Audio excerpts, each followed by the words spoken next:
Welcome back to my channel. Let's see heroes' ridiculous battlefield experiences. Several teammates have fallen, feeling fooled by history. They were playing a game of hide and seek, but the enemy was the expert. The team panicked and started to scatter. With the bomb going off, the entire squad's situation was simply a disaster. Fortunately, reinforcements soon arrived, rescuing Chris and survivors, like a movie's final scene. Only Chris and another teammate survived. Looking at their teammates' bodies felt like a roller coaster ride in his heart.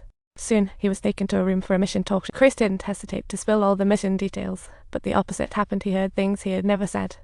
Obviously, this recording was unedited, and then he was forced to undergo a body check, feeling like he was on a never-ending truth ordeal. The doctor suspected Chris hit his head during the battle, but the check found nothing abnormal. His head might have been exploded by a shot. Before leaving, the doctor reminded him to rest and not drink. Back home, Chris and Donnie raised their glasses in a bar, feeling like they were at a journalist suddenly appeared, wanting to know the details of the mission. His curiosity was like a cat wanting to pounce on the truth. Chris didn't answer him. Instead, poured his drink into the journalist's cup like he was performing a Cheers magic trick, and turned to leave. Soon after, Chris flew home to be picked up by his buddy Brand. On the way, Chris shared his suspicions with Brand, sounding like a detective solving a mystery. Brand sympathized with him. Back home, his daughter ran to him like a little ray of sunshine, showcasing the warmth of family. Everything seemed to be going in a good direction. But the next day, Chris received a call that felt like the siren of fate going off. The call said Donnie, his last surviving teammate, had killed himself, shattering Chris, like watching a tragedy. Chris exclaimed, "No way. They drank together yesterday, thinking he wouldn't commit suicide." He said, "That's impossible. He committed suicide just 2 days ago." This left Chris confused like a headless fly. To ease the tension, he found Brand, thinking of heading to the coast to relax. On the boat, Chris pulled out Donna's suicide gun, feeling puzzled about Donna's choice in handguns. Donna's favorite was a .45 caliber gun, but he ended his life with a 9mm gun. Obviously, it felt like a joke. This was the biggest question mark. After returning home, Chris searched online to confirm his whereabouts on that day. The next day, after attending his comrade's funeral, Chris planned to head home with his wife. But he suddenly noticed a white car following him, feeling like a scene straight out of a thriller movie. It turned out the one following him was the journalist, wanting a quiet place to talk with Chris like a scene from Charlie's Angels.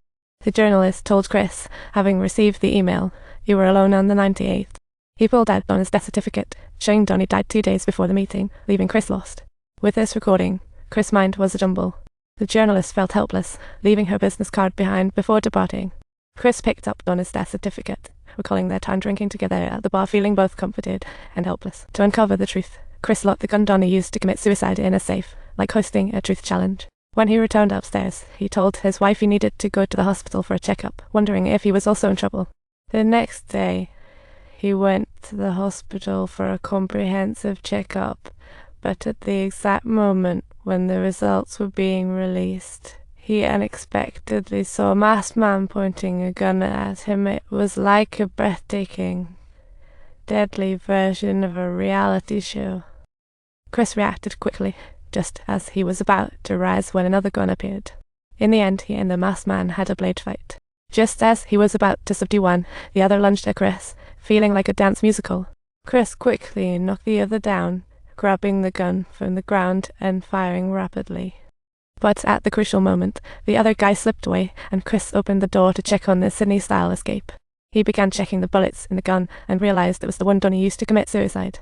What's going on? Chris sensed trouble, rushed home, only to find wife and daughter in a pool of blood, the horror movie scene. At that very moment, the once formidable warrior could no longer hold back his tears, filled with pain, asking himself sorrowfully in his heart, who on earth could be so heartless?